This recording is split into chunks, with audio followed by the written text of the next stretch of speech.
Hello dear students, welcome back my YouTube channel. और आज हम लोग पढ़ने वाले हैं मानव विकास की अवस्थाओं के बारे में। तो जैसा कि हम लोग जानते हैं कि मानव का जो विकास है उसको कई अवस्थाओं में डिवाइड किया गया है, विभाजित किया गया है। तो जो पहली अवस्था है वो गर्भावस्था है, जिसकी टाइमिंग होती है 9 माह यानी कि 280 दिन की। उसके बाद की जो अवस्था है वो है शैशव अवस्था। तो आज हम लोग शैशव अवस्था को पूरा डिटेल से डिस्कस करेंगे।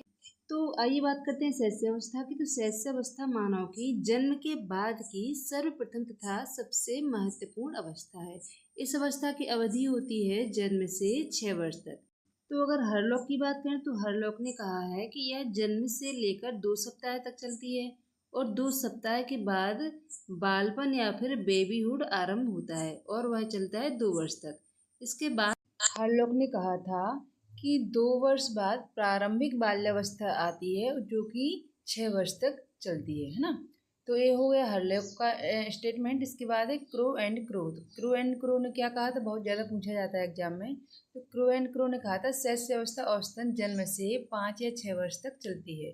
इसमें इंद्रियां काम करने, इंद्रिया मीन्स होता है हमारी जो सेंस ऑर्गन्स है, जैसे कि आँख, नाक, कान, जीभ, त्वचा, है ना। तो ये काम करने लगती हैं और इनकी सहायता से बच्चा रेंगना, चलना, बोलना आदि सीख जाता है। तो ये तो हो गई क्रो एंड क्रो के अनुसार।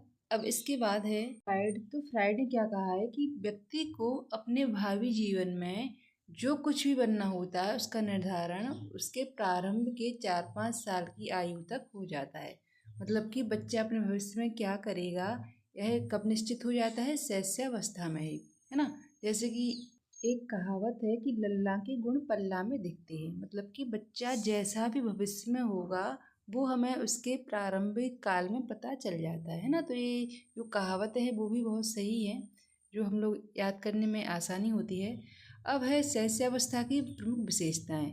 तो ऐसी कौन कौन सी विशेषताएं हैं जो कि शैशव से पता चलता है कि बच्चा शैशवावस्था में है। और ये जो विशेषताएं हैं यही एग्जाम में बहुत ज़्यादा पूछी जाती हैं, है ना। वो कोई भी विशेषता लिख देंगे, जैसे कि कहेंगे कि शारीरिक विकास में तीव्रता किस अवस्था की पहचान। तो यदि आपने इसको पढ़ा है अच्छे से तो आप इसका आंसर दे लोगे। ठीक है, तो अब बात करते हैं शैशवावस्था की प्रमुख विशेषताओं के बारे में। तो पहली विशेषता है शारीरिक विकास में तीव्रता।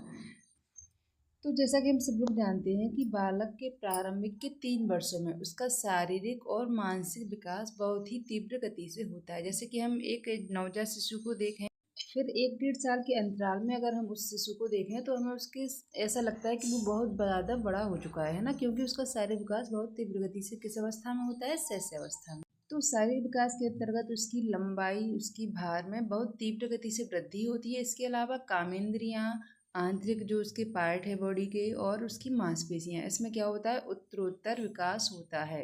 अब जो अगली विशेषता है वो है परनिर्भरता, इसको बोलते हैं डिपेंडेंसी। तो जन्म के बाद कुछ समय तक बालक बड़ी असहाय की स्थिति में होता है ना। उसे भोजन व अन्य शारीरिक आवश्यकताओं की पूर्ति के लिए तथा स्नेह और सहानुभूति प्राप्त करने के लिए दूसरों पर आश्रित रहना पड़ता है। तो टोटली हम कह सकते हैं कि जो ये अवस्था है यह दूसरों पर निर्भर रहने की अवस्था है। मतलब कि शिशु कुछ भी काम अपने स्वयं से नहीं कर सकता है, हर काम के लिए उसे दूसरों की सहायता लेना पड़ता है। अब शैशवावस्था की अगली विशेषता है वो है मूल प्रवृत्त्यात्मक व्यवहार। मतलब कि शिशु होता है उसका अधिकांश व्यवहार मूल प्रवृत्तियों पर आधारित होता है। मतलब कि अगर उसको भूख लगती है तो वो रोता है, क्रोधित होता है, और यदि कोई भी वस्तु उसके हाथ में आ जाती है तो वो क्या करता है, उसको सीधे मुंह में डालता है ना। तो ये क्या है, उसके मूल प्रवृत्त्यात्मक व्यवहार जो कि हर एक शिशु की प्रवृत्ति में होता है। अब अगली विशेषता की बात करें तो वो है मानसिक क्रियाओं में तीव्रता। तो शिशु की जो मानसिक क्रियाएं होती है उसके अंतर्गत ध्यान, स्मृति, कल्पना, संवेदना और प्रत्यक्षीकरण आदि का विकास तीव्र गति से होता है। तो ये सब मानसिक विकास के अंतर्गत आता है। तो इस संबंध में गुड एंड एफ ने कहा था कि व्यक्ति का जितना भी विकास होना होता है पूरे जीवन काल में उसका उसका आधा विकास 3 वर्ष की आयु तक हो जाता है। तो अगर ये क्वेश्चन आता है कि सबसे ज़्यादा विकास किस काल में होता है या किस अवस्था में होता है, तो उसका आंसर सीधा सा होगा शैशवावस्था, है ना। अब अगली विशेषता की बात करते हैं तो वो है सीखने की प्रक्रिया में तीव्रता। तो इस समय सीखने की जो गति होती है बहुत ज़्यादा तीव्र होती है। जैसा कि हम लोगों ने देखा हुआ कि जो शैशवावस्था 0 से 5 वर्ष के बच्चे होते हैं वो कोई भी चीज़ हो उसको बहुत जल्दी एब्जॉर्ब करते हैं। मतलब कि अगर वो कहाँ कहीं भी जाते हैं तो हम लोगों से बहुत सारे क्वेश्चन करते हैं कि ये क्या है, ये क्यों है, ये कैसा है, ये कौन है। मतलब कि उनके अंदर किसी भी चीज़ को जानने की बहुत ज़्यादा जिज्ञासा होती है। इस संबंध में गैसिल का कथन है कि बालक के जो प्रारंभ के 6 वर्ष होते हैं वो उसके बाद के 12 वर्ष से ज़्यादा उसमें सीखता है। किसमें? प्रारंभ के 6 वर्षों में। अब अगली विशेषता है वो अनुकरण द्वारा सीखने की प्रवृत्ति। तो जैसे हम लोग सब लोग जानते हैं कि हमारे घर के आसपास मतलब कि हमारे घर में ही या आस पड़ोस में छोटे बच्चे होते हैं 6 साल तक के, तो वो अनुकरण मतलब कि हम लोगों की कॉपी करके चीज़ों को सीखते हैं। तो नकल करके सीखने की प्रवृत्ति उनमें बहुत ज़्यादा होती है। वो परिवार में माता पिता भाई बहन एवं अन्य सदस्यों के व्यवहार का अनुकरण करते हैं और सीखते हैं। जैसे हम लोग कुछ भी बोल रहे हैं तो वो उसको बोलने की कोशिश करते हैं, है ना। और अगर हम लोग कोई काम कर रहे हैं तो वो उसको काम करने की कोशिश करेंगे, मतलब भी वो कॉपी करके सीखते हैं कि हम लोग क्या कर रहे हैं वही चीज़ वो। तभी हम लोग बच्चों के सामने ना बहुत अच्छे से पेश आते हैं, बहुत अच्छे से मतलब कि हम लोग लैंग्वेज यूज करते हैं। जैसा हम लोग बोलेंगे बच्चे भी वैसा सीखेंगे, जो भी हम काम करेंगे बच्चे, क्योंकि इस एज में क्या होती है अनुकरण करने की प्रवृत्ति। बच्चे वही सीखते हैं जो हम उनको सिखाते हैं। अब लास्ट विशेषता की बात कर लेते हैं तो वो है संवेगों का प्रदर्शन।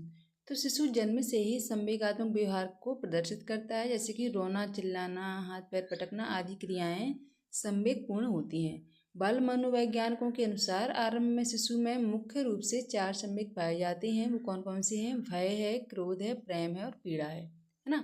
तो ये तो हो गया संवेगों का प्रदर्शन। और जैसा कि हम लोग जानते भी हैं कि बच्चों को कुछ भी करना हो, जैसे कि उनको किसी चीज़ पर गुस्सा आ रही है या वो बहुत ज़्यादा प्रसन्न है ना, तो वो अपने संवेगों के द्वारा उसको जताते हैं।